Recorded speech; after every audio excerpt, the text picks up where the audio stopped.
Hello guys, welcome back YouTube channel natin, Jerry's TV.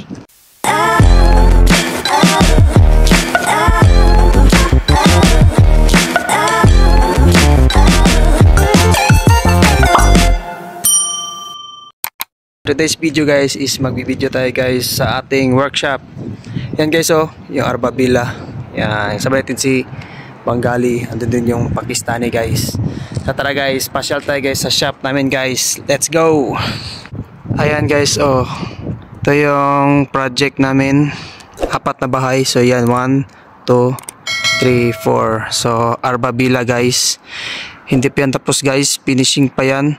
At kakabitan natin ng mga windows and mga doors. So pasyal tayo sa shop namin guys, dito sa number 3 ang shop namin guys. Ito palang friend natin si Bengali. Moder to siya guys, moder. Okay guys, let's go. Okay guys, pasok tayo guys. Ito na yan guys, ito yung ginawa nating hagdan na aluminum. Ito yung motorcycle natin guys. Ayan, yung inisyo ni boss. Dito yung parking nya. Ayan, Suzuki Gixxer. Dito nilalagay natin ng mga aluminum stock natin guys. May mga delivery. Dito yung delivery guys. At mayroon tayong workshop dito guys na table. Diyan yung gate. Diyan yung light natin. Ayan, gumawa tayo ng light para paggabi medyo may ilaw. Tara guys, pasok tayo. Dito yung room namin guys. Ayan, may separate video tayo dyan guys para sa ating room tour. So tara guys, let's go. Ito yung nalagay yung mga stock namin. Ito guys is structure to siya. Structure na aluminum. So hindi pa namin nakakat. At soon guys, ikakat natin. At yun, asimbolin natin. Dito yung mga gawa namin guys. Ito yung finished product namin. Ayan, nakita nyo guys. Lagyan natin ng light. Ayan, so dito yung mga windows natin na na-assemble na, na-cut at na-assemble.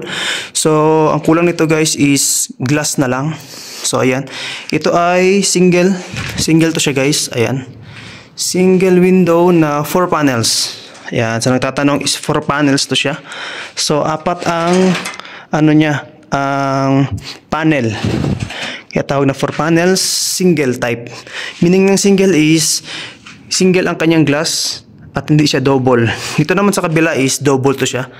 Yan, same pa rin, 4 panels, double na glass, double glass. At syempre ang kulay niya is black, or tawag nila dito is analog, or yung black.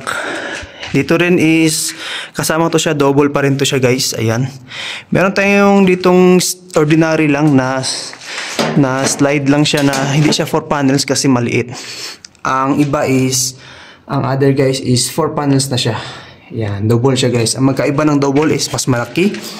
Ayan, at mas malaki yung space niya paglagayan ng salamin. So dito nilalagay namin guys is natapos namin mag-assemble ng aming mga profile o yung mga bintana. Usually bintana guys. At sa ngayon is bintana pang inassemble namin. Wala pang mga doors and CR. Sa CR pala ito guys. Ayan. Ito siya ay owning. Ayan, may siyang screen. Ayan, owning yan siya guys na may fix sa ibabaw. Ayan ito yung perimeter o yung ano niya guys, hawk tawag namin dito, hawk ng bintana. Ito yung sa CR namin guys. Ayan, ng rubber. Wala pa siyang glass, meaning is ano pa lang siya guys, ina-assemble pa lang namin yung mismong aluminum. Ito yung ano niya guys, yung mismong tawag niyan darfa dito, o yung kanyang mismong bintana. Nabubuksan siya pag ganyan guys. Yan, pag ganyan siya guys. So ito yung baba, dito yung taas. Bali itong screen guys is sa likod inalalagay or sa labas. Ito yung inside view. Pag ganyan yung open niya, dito ka maglalak. Pag ganyan siya guys. Yan. So kulang na lang yan is glass at saka paglalagay ng screen. At saka siyempre may lock yan siya. So dito yung shop namin guys, munting shop. Sa loob lang siya ng bahay. Ayan, sa nagtatanong is bahay lang to guys. Meaning is malaking bahay to guys, hanggang 3rd floor. Hanggang doon guys. At saka may elevator to siya guys. Nagtatanong yan, may elevator yan dyan. Yan, yung part na yan is elevator yan. Dito yung entrance papasok, meron ding labasan dyan. Ayan, ginawa lang naming bodega temporary. Ayan. So, dito yung workshop namin.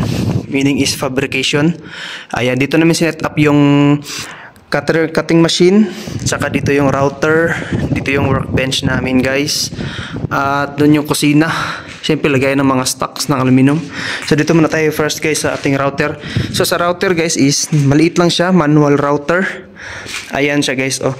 Bali adjustable siya guys, para kang nagmamasin shop. Adjustment siya dito guys. Manual siya guys, o mano-mano. At saka one lang yung clip niya or clamp niya. Siyempre yung ano niya guys, yung motor niya guys, router talaga guys, na para siyang binaliktad na grinder. Yan guys yung bala niya guys, oh. Yan yung router natin. Tsaka dito yung saksakan. Sa kuryente guys is nag-layout lang kami. Ayan. Pinalayout lang namin sa electrician. Doon kami kumuha ng source sa bahay ni boss. Kung nakita nyo dyan sa may kaliwa na part, doon yung bahay ng boss namin guys. Diyan kami kumukuha ng kuryente dito. At nagsisiris na kami pata. Pinatakbo lang namin yung wire papunta dito sa shop namin. So next guys is itong workbench. Itong workbench guys is kahoy lang to siya. Ayan, para siyang tawag niyan is plyboard. Ayan, saka yung patungan niya guys is aluminum structure para matibay. Ayan guys, oh. So ginawa lang namin yan guys, pati itong kabila maliit lang. Dito yung assemble area namin. Ayan, ito yung assemble namin guys is double to siya.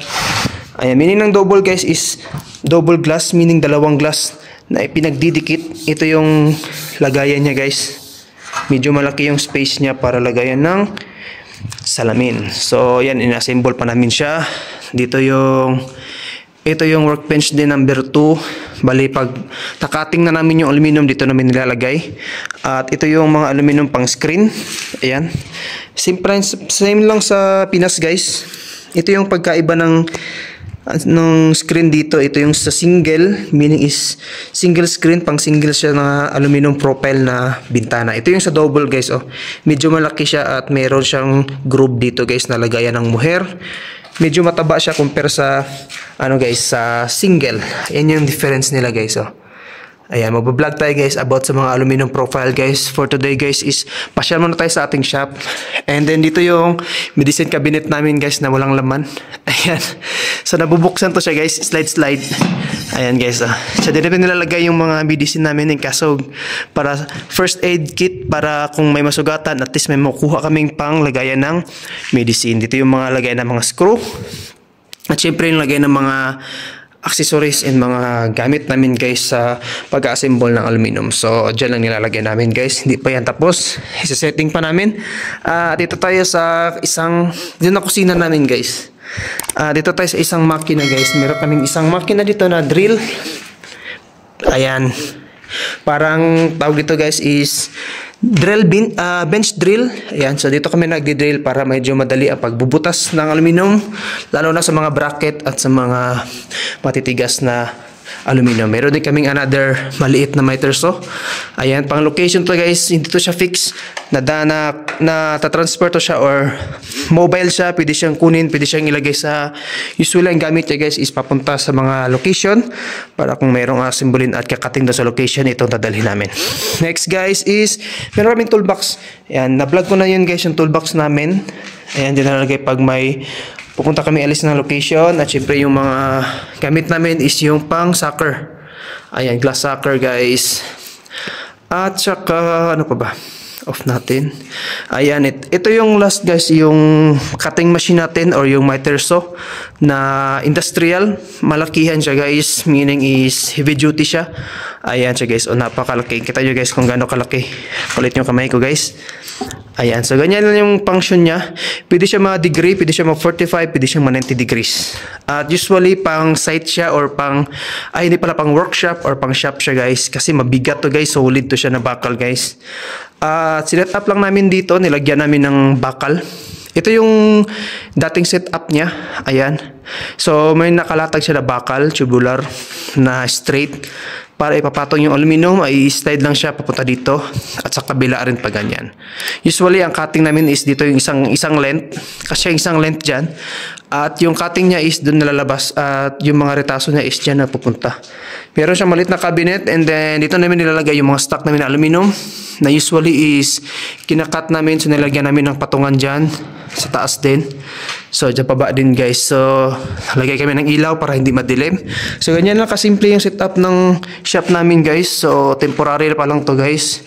Hopefully guys is makalipat kami or makapunta na kami sa aming workshop or yung shop namin guys. So temporary lang ito guys. Nasa bahay lang kami. Ayan, bahay lang yung setup namin guys. At sana guys suportahan nyo ang mga vlogs namin. At kindly subscribe to my channel guys. And don't forget to like, share, and subscribe. Mag-comment kayo guys kung ano yung mga tanong nyo guys. At pipilit natin masagot yung ating mga katanungan. Thank you so much for watching guys. And see you on my next video guys. At peace yo. Bye bye. Like, share, and subscribe. JRX TV. Yan guys. Oh, JRX TV guys.